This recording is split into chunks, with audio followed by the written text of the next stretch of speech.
Hi everyone, it's Darlene. Welcome to this week's card. I used my owl punch today and I did a special fold on a piece of paper to make this folded card where the owls kind of go in different directions, and you'll see what I mean. Okay, so this is how it opens. You just hold it on the top and the bottom and you just open it up. And the top two owls fly up and the one in the middle stays on the branch. So, okay, we have the owl punch here, and I'm just showing you how I'm punching out all these little pieces, and I punch them out into a little container so it's easy to pull them out when I'm done.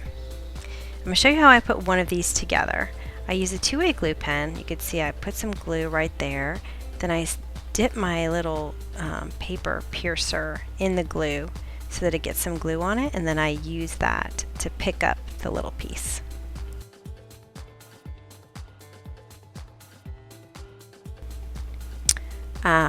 And then the bottom just goes right there, and then I put the glue on for the eyes and just place them on with my fingers, and it's simple as that. So they're pretty easy to put together. Now when I create their wings, I just use the scallop circle punch, and I'm going to cut this so that I get kind of 3 scallops there, and that's each wing. I'm going to put my two-way glue pen right there, and I'm going to put it right underneath and press it down. Now I'm not going to show you making all these owls, I'm just going to show you how I make one, and then I went and created a bunch more. So here's my piece of paper, and it's 5.5 by 12. I'm scoring it at 2, 4, 8, and 10. And then I'm going to use my bone folder so I get a nice crisp fold. And I'm folding it in, and then I'm folding it out. I'm going to slow it down here so you can see exactly how it's folded. So it just pops right open. I mean, it stays down pretty well as long as you have the folds pretty crisp. Alright, so I've got all my owls created, and I took this branch off this Hero Arts set. I think it's called Birds, Trees, and Messages, something like that. I'll have it on my blog. Now I'm just marking where I'm going to be placing my branch. So they're all going to be sitting on the branch. And I'm going to ink this up with some VersaFine, I think it's sepia ink, just like a light brown. And I'm using VersaFine because it works great with clear stamps, the photopolymer stamps. So I'm going to stamp it again. I'm going to turn it upside down, and I'm going to carry my branch out to the other side of the card.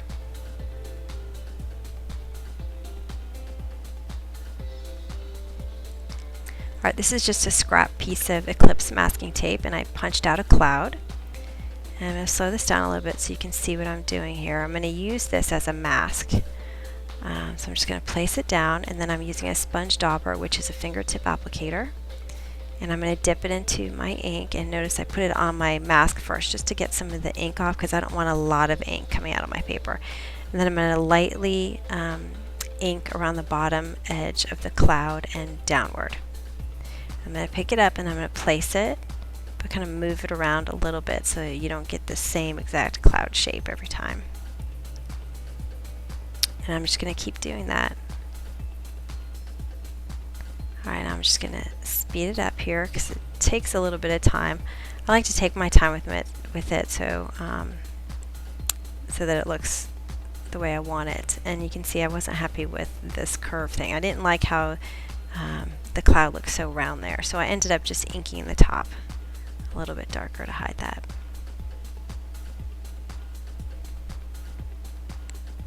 So you want to start at the bottom and work your way up. See, now I'm turning my mask over to get a little bit of a different shape. And I'm inking, if you notice, all the way down, so the bottom of the cardstock is all blue.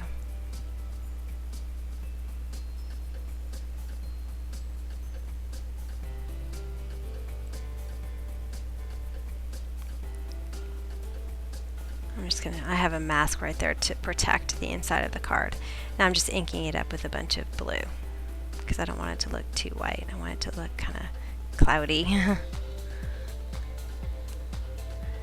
Alright, so for the bottom one, I'm just going to protect the inside of the card again, and then I'm really not doing anything special here. I'm just using my applicator to apply, this is Tempting Turquoise, by the way, all around my branch up to the edge of the branch. And the reason why I'm using my sponge dauber instead of my square ink applicator block is because it's such a small area, and I kind of wanted it to look a little bit splotchy, so the dauber worked great for that.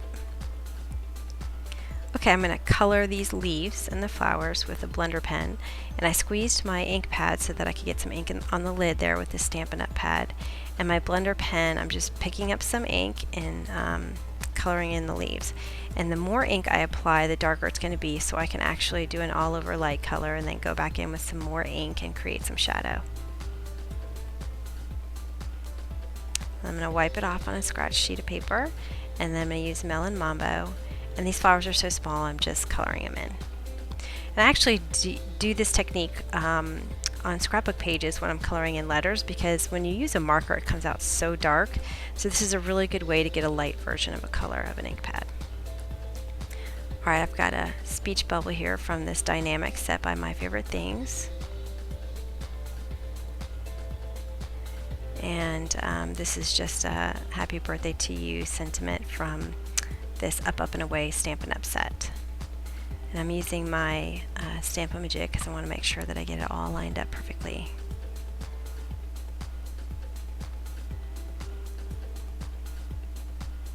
Alright, so I'm marking the head of my owl because I'm going to stack those cupcakes. So I've got this bitty something stamp set, and I'll put that on my blog too.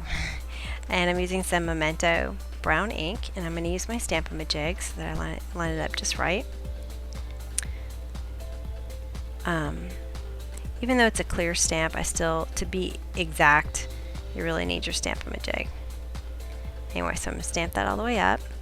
And I actually came back the next day, which is why the lighting looks a little bit different. It's a totally different time of day, because I had to go tend to my kids and whatnot. So anyway, I colored them all the way up with some different Stampin' Up! Ink pads, and now I'm putting my owls down on the inside. And then after I put that little guy on there, I realized that I needed something else. So I went and got this birthday hat stamp that's from an old retired set, and I'm coloring just one of them because I just need one hat. And I find that these hats fit the owls perfectly. I'm going to cut that out, and I'm actually going to leave a white strip at the bottom. And I'm going to press my owl right on there, and that's how the hat sticks on there. And then I forgot to glue the hat down. Place it right there.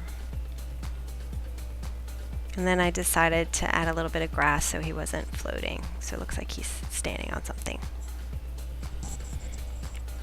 Alright, now it's time to put these owls on. So the middle one I'm going to adhere to the bottom. And I use my little tape runner to cover the bottom because I really want it to stick well. And then I use my two-way glue pen to put adhesive on any pieces that didn't get hit with the tape runner. With the winged owls, I'm going to adhere the top portion of the owl to the top piece. And that way my owls that have wings will fly up off the branch, and the blue one that doesn't have any wings will stay on the branch on the bottom.